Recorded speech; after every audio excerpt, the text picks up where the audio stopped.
പ്രശസ്ത എഴുത്തുകാരനും IAS മലയാറ്റൂർ രാമകൃഷ്ണൻ. മലയാറ്റൂർ എന്ന് കേൾക്കുമ്പോൾ നമുക്ക് ഓർമ്മ വരുന്ന ഒരുപാട് നോവലുകളും കഥകളുമുണ്ട്. IAS എന്നുള്ള നിലയിലും അദ്ദേഹം പ്രഗത്ഭനായിരുന്നു. അദ്ദേഹം പറഞ്ഞ ഒരു വരിയാണ് എനിക്ക് ഓർമ്മ വരുന്നത്.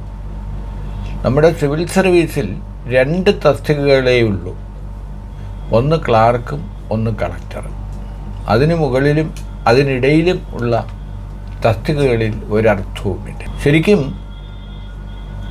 മലയാറ്റൂരിനെ തിരുത്താൻ ഞാൻ ആളല്ല, പക്ഷെ ഞാനതിൽ ചെറിയൊരു വ്യത്യാസം വരുത്തുകയാണ്. സിവിൽ സർവീസ് എന്ന് പറയുമ്പോൾ നമുക്ക് പോലീസ് സേനയെ എടുക്കാം. പോലീസ് സേനയിൽ 2 തസ്തികയ്ക്ക് പകരം ഞാൻ കാണുന്നത് 3 തസ്തികകളാണ്. മലയാറ്റൂർ പറഞ്ഞതിന് വ്യത്യസ്തമായി എനിക്ക് പറയാനുള്ളത് SI, SP, DGP അങ്ങനെ 3 തസ്തികകളെ പോലീസ് സർവീസിലുള്ളൂ. ബാക്കി ഇടയിലുള്ള കോൺസ്റ്റബിൾ മുതൽ ADGP വരെയുള്ള തസ്തികകൾക്ക് ഒരർത്ഥവുമില്ല. കാരണം അവർ ജനങ്ങളുമായി ഇടപഴകുന്നില്ല, അവർക്ക് നിർണായകമായ കാര്യങ്ങളിൽ തീരുമാനമെടുക്കാൻ കഴിയുന്നില്ല. സിവിൽ സർവീസിലേക്ക് വന്നാൽ IAS കാര്യം വന്നാൽ ക്ലാർക്ക്, കളക്ടർ, ചീഫ് സെക്രട്ടറി, ഈ 3 പദവികളാണുള്ളത്. അപ്പോൾ മലയാറ്റൂർ പറഞ്ഞ പദവിയിൽ നിന്ന് ഒരു പദവി കൂടി ഞാൻ കൂട്ടുകയാണ്. കാരണം അദ്ദേഹം ചീഫ് സെക്രട്ടറിയൊക്കെ ആയിരുന്നതുകൊണ്ട് ആ പദവിയെ പുള്ളി വില വെച്ചിട്ടില്ല. പക്ഷേ എനിക്ക് അതും ഒരു തസ്തികയായി തന്നെ തോന്നുന്നു. ഇതെല്ലാം ഞാൻ പറഞ്ഞു വരാൻ കാരണം, ഒരു പോലീസ് സേനയിൽ ചേരുന്ന ഒരു വ്യക്തിക്ക്, അത് SI ആയി ചേരുന്ന ഒരാളിന് അദ്ദേഹത്തിൻ്റെ സ്വപ്നങ്ങളിൽ SP ആയി റിട്ടയർ ചെയ്യണം എന്നായിരിക്കും മിനിമം ആഗ്രഹം. SP ആയി ജോലി തുടങ്ങുന്ന ഒരു IPS മോഹം DGP ആയി റിട്ടയർ ചെയ്യാനാണ്. പക്ഷേ കുറേ കാലമായി നമ്മുടെ കേരളത്തിൽ DGPമാരായി റിട്ടയർ ചെയ്യാനുള്ള ഭാഗ്യം IPS ലഭിക്കുന്നേയില്ല. ADGP റാങ്കിൽ നിന്ന് ശമ്പളം കിട്ടുന്ന തരത്തിൽ DGP റാങ്കിലേക്ക് ഉയരുമെങ്കിലും അവർക്ക് നമ്മുടെ കേരളത്തിലെ പോലീസ് ചീഫായി ഒരു ദിവസം പോലും സേവനമനുഷ്ഠിക്കാൻ കഴിയാതെ സർവീസിൽ നിന്ന് പിരിയുന്ന അനവധി DGPമാരുണ്ട്. ആ DGPമാരുടെ എണ്ണമെടുത്താൽ കൗതുകകരമാണ്. വളരെ സമർത്ഥന്മാരായ ഉദ്യോഗസ്ഥരുമുണ്ട് ആ കൂട്ടത്തിൽ.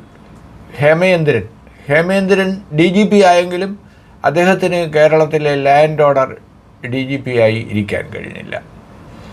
അത് കഴിഞ്ഞു വന്ന പ്രഗത്ഭനായ ഉദ്യോഗസ്ഥരാണ് വിൽസൺ M. പോൾ. അദ്ദേഹം വിജിലൻസ് ഡയറക്ടറായിരുന്നെങ്കിലും അദ്ദേഹത്തിനും ലാൻഡ് ഓർഡറിൽ DGP ആയിരിക്കാൻ ഭാഗ്യമുണ്ടായില്ല. അപ്പോൾ DGP എന്ന് പറയാം, തസ്തിക DGP തസ്തികയിൽ തന്നെയാണ് അദ്ദേഹം വിരമിച്ചതും അതിനുശേഷം അദ്ദേഹം ഇൻഫർമേഷൻ ചീഫ് കമ്മീഷണറായി സേവനമനുഷ്ഠിക്കുകയും ചെയ്തു. ഇനി പേരെടുത്ത് പറയാവുന്നത് B. സന്ധ്യയാണ്. B. സന്ധ്യയ്ക്ക് കപ്പിനും ചുണ്ടിനും ഇടയിലാണ് DGP പദവി നഷ്ടപ്പെട്ടത്. കാരണം ലാൻഡ് ഓർഡർ DGP ആവാൻ അവർക്ക് കഴിഞ്ഞില്ല. അവർ ജയിൽ DGPയും പിന്നെ ഫയർഫോഴ്സിൻ്റെ DGPയും ഒക്കെ ആയി അവർക്കും സർവീസിൽ നിന്ന് പിരിയേണ്ടി വന്നു. മുഖ്യമന്ത്രി പിണറായിയുമായി വളരെ അടുപ്പമുണ്ടായിരുന്ന ഒരു ഉദ്യോഗസ്ഥരാണ് ടോമിൻ തച്ചങ്കരി. പക്ഷേ ടോമിൻ തച്ചങ്കരിക്ക് പോലും ആ സ്വപ്നം ലാൻഡ് ഓർഡർ DGP അല്ലെങ്കിൽ പോലീസ് ചീഫ് എന്ന പദവിയിൽ ഒരു ദിവസം പോലും ഇരിക്കാൻ കഴിയാതെയാണ് അദ്ദേഹവും പടിയിറങ്ങിയത്. കാരണം SP ആയിരുന്ന കാലം മുതൽ കൈരളി ചാനലുമായും പാർട്ടിയുമായും പിണറായിയുമായും വലിയ അടുപ്പം പുലർത്തിയിരുന്ന ഉദ്യോഗസ്ഥനായിരുന്നു തച്ചങ്കരി. പക്ഷേ തച്ചങ്കരിക്കും തൻ്റെ സ്വപ്ന സാക്ഷാത്കരിക്കാതെ തന്നെ പടിയിറങ്ങേണ്ടി വന്നു. ഇതെല്ലാം ഇപ്പോൾ പറയാൻ കാരണം, കേരള പോലീസ് സർവീസിൽ ഏറ്റവും സത്യസന്ധനായ ഒരു ഉദ്യോഗസ്ഥൻ TK വിനോദ് കുമാർ. അദ്ദേഹമായിരുന്നു കുറച്ചു കാലമായി വിജിലൻസിൻ്റെ ഡയറക്ടർ. വിനോദ് കുമാർ സർവീസിൽ നിന്ന് സ്വയം വിരമിക്കുകയാണ്. അദ്ദേഹം അപേക്ഷ നൽകി, കേരള സർക്കാർ അത് അംഗീകരിച്ചു. കേന്ദ്ര സർക്കാരിൻ്റെ അനുമതി ലഭിച്ചിട്ടില്ല. അടുത്ത വർഷം റിട്ടയർ ചെയ്യേണ്ട അദ്ദേഹം ഈ വർഷം തന്നെ സ്വയം സർവീസിൽ നിന്ന് വിരമിക്കുകയാണ്. അതിന് കാരണം, അദ്ദേഹത്തിന് ഇതേപോലെ ഈ മുൻപറഞ്ഞ DGPമാരെ പോലെ അദ്ദേഹത്തിന് പോലീസ് മേധാവിയായിരിക്കാൻ ഭാഗ്യമില്ല. കാരണം ഇപ്പോൾ DGP ആയിരിക്കുന്ന ദർവേഷ് സാഹിബിന് നമ്മുടെ സർക്കാർ കനിഞ്ഞ് 1 കൊല്ലം കൂടി, അതായത് അദ്ദേഹത്തിന് 3 കൊല്ലം DGP ആയി തുടരാനുള്ള അനുമതി കഴിഞ്ഞ മാസം നൽകി. അതോടെ അതിനിടയിൽ സർവീസിൽ നിന്ന് പിരിയുന്നവർക്കും പിരിയാനിരിക്കുന്നവർക്കും സാധ്യതയില്ലാതായി. അപ്പോൾ വിനോദ് കുമാർ സ്വയം വിരമിക്കാൻ തീരുമാനിച്ചെങ്കിൽ K. പത്മകുമാർ എന്ന് പറയുന്ന DGP ഊഴം കാത്ത് ഇരുന്ന് അദ്ദേഹം DGP ആകാതെ, അതായത് DGP പദവി മാത്രം അലങ്കരിച്ചുകൊണ്ട് അദ്ദേഹവും പടിയിറങ്ങും. ഇതിനെല്ലാം കാരണം സർക്കാരുമായി ഒത്തുനിൽക്കുന്നവരെ മാത്രം ലാൻഡ് ഓർഡർ രംഗത്ത് പോലീസ് മേധാവിയായി തീരുമാനിക്കുക എന്ന കീഴ്വഴക്കം. ഇപ്പോൾ ജേക്കബ് ഉന്നൂസ് DGP സ്ഥാനത്ത് നിന്ന് മാറിയതിന് ശേഷം ആ DGP കസേരയിൽ സ്വതന്ത്രമായിരുന്ന് കാര്യങ്ങൾ തീരുമാനിച്ച ആരെങ്കിലും ഉണ്ടോ എന്ന് ചോദിച്ചാൽ വളരെ ചുരുക്കമാണ്. കഴിഞ്ഞ 8 കൊല്ലത്തിനിടയിൽ സെൻകുമാർ ഉണ്ടായിരുന്നു, അദ്ദേഹത്തിനെ പുകച്ച് പുറത്തിയടിച്ചു. പിന്നെ വിജിലൻസ് ഡയറക്ടറായിരുന്ന തോമസ് ജേക്കബിനെ പുകച്ച് പുറത്തിയടിച്ചു. ബെഹ്റ മാത്രമാണ് കാലയളവ് മുഴുവൻ ഗംഭീരമായി പൂർത്തിയാക്കിയത്. അതിന് കാരണം ഈ ബെഹ്റ നമ്മുടെ അമിത്ഷാ, കേന്ദ്ര ആഭ്യന്തരമന്ത്രി അമിത്ഷായോടൊപ്പം അദ്ദേഹത്തിൻ്റെ വലിയ ഒരു അടുത്ത ആളായി ഗുജറാത്ത് സർവീസിലും മറ്റും CBIയിലും ഒക്കെ ഇരിക്കുന്ന കാലത്ത് അവർ തമ്മിൽ ഭയങ്കര ബാന്ധവം ഉണ്ടായിരുന്നു. യഥാർത്ഥത്തിൽ നമ്മുടെ മുഖ്യമന്ത്രി പിണറായിയെയും കേന്ദ്രത്തെയും ബന്ധിപ്പിക്കുന്ന ഒരു കണ്ണിയാണ് ബെഹ്റ.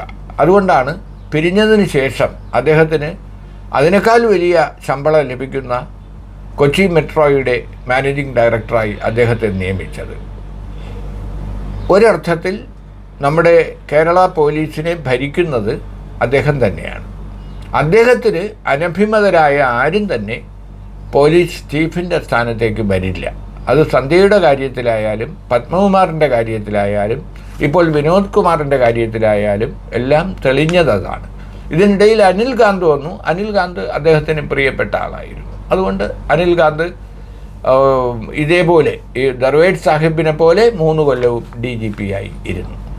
അപ്പോൾ ഞാൻ പറയുന്നത്, ഈ സത്യസന്ധരായ കഴിവുള്ള ഉദ്യോഗസ്ഥർക്ക് അത്തരം അവസരങ്ങൾ നൽകേണ്ടതാണ്. പിന്നെ മറ്റൊരു കാര്യം കൂടി പറഞ്ഞ് അവസാനിപ്പിക്കാം. നമ്മുടെ പി ശശിയാണ് യഥാർത്ഥത്തിൽ പിണറായിയുടെ അഭാവത്തിലും അദ്ദേഹത്തിൻ്റെ സാന്നിധ്യത്തിലും പോലീസ് സേനയെ ഭരിക്കുന്ന പൊളിറ്റിക്കൽ സെക്രട്ടറി. ഈ പി ശശി കെ നയനാർ മുഖ്യമന്ത്രി ആയിരിക്കെ അദ്ദേഹത്തിൻ്റെ പൊളിറ്റിക്കൽ സെക്രട്ടറി ആയിരുന്നു. നയനാരുടെ ഭരണത്തിൽ എന്തെങ്കിലും ആരോപണങ്ങൾ അന്ന് ഉയർന്നിട്ടുണ്ടെങ്കിൽ അത് ശശിയുമായി ബന്ധപ്പെട്ടായിരുന്നു. അതേ ശശിയാണ് നമ്മുടെ സ്ത്രീ പീഡന ആരോപണങ്ങളെ തുടർന്ന് പാർട്ടി പുറത്താക്കി അദ്ദേഹം വക്കീലായി പ്രാക്ടീസ് ചെയ്യാൻ തുടങ്ങി. പിന്നെ അദ്ദേഹത്തെ കണ്ണൂർ ജില്ലാ കമ്മിറ്റിയിലേക്ക് എടുത്തു. ഒരു ഫൈൻ മോർണിംഗിൽ സംസ്ഥാന സമ്മേളനത്തിൽ പോലും പ്രതിനിധിയല്ലാതെ അദ്ദേഹത്തെ സംസ്ഥാന കമ്മിറ്റി അംഗമാക്കി. പിന്നീട് അദ്ദേഹം തിരിച്ച് പിണറായി സർക്കാരിൻ്റെ 2ാം സർക്കാരിൻ്റെ കാലത്ത് പൊളിറ്റിക്കൽ സെക്രട്ടറിയായി വരികയും ചെയ്തു. ഇവിടെ എനിക്ക് തോന്നുന്ന ഒരു സംശയം, നമ്മുടെ PB അംഗങ്ങൾ, പാർട്ടി സെക്രട്ടറി MB ഗോവിന്ദൻ, അതുപോലെ A Vijayaraghavan, MA baby senior PB അംഗമാണ്, ഇവരെല്ലാം ഉണ്ടല്ലോ.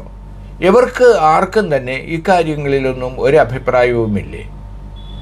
സർക്കാർ ഉദ്യോഗസ്ഥർ IASകാർ കൊണ്ടുചെല്ലുന്ന ഫയലിൽ മുഖ്യമന്ത്രി ഒപ്പുവെക്കുന്നത് പോലെ പാർട്ടിയിലെടുക്കുന്ന എല്ലാ തീരുമാനങ്ങളിലും ഇവരെല്ലാം ഒപ്പിട്ട് കൊടുക്കുകയാണ്.